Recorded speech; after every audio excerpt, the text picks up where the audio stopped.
Have you ever locked eyes with something and thought, this is going to be a disaster, but your heart insists, nope, this is destiny? That was me the first time I saw this 1967 Chevrolet Impala. She was a rust bucket with dreams I wasn't entirely sure I could fulfill. But hey, when you're knee-deep in a midlife crisis, why not add a massive restoration project to the mix? Now, I didn't pick this car just because I wanted a project.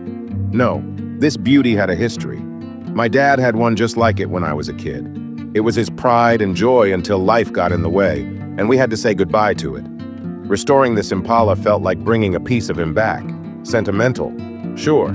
Ill-advised? Oh, absolutely. The first step was convincing myself this wasn't a mistake. The second step was cleaning.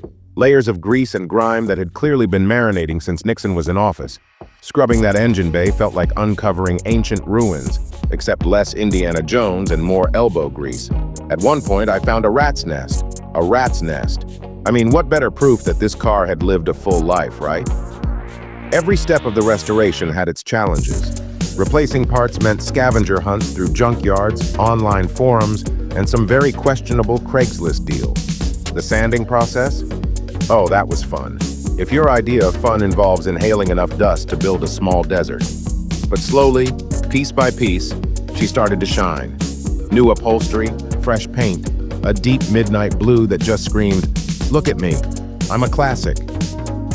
There were setbacks, of course, like the time I dropped the transmission, not figuratively, literally. But every scraped knuckle and late-night YouTube tutorial brought me closer to the breakthrough moment, the day I turned the key. It was do-or-die time. I held my breath, turned the key, and nothing, not even a cough. After some colorful language and a few desperate prayers, I tried again. This time, the engine roared to life, like a lion waking from a decades-long nap. It was music to my ears, slightly off-key music, but beautiful nonetheless. The first drive was magical.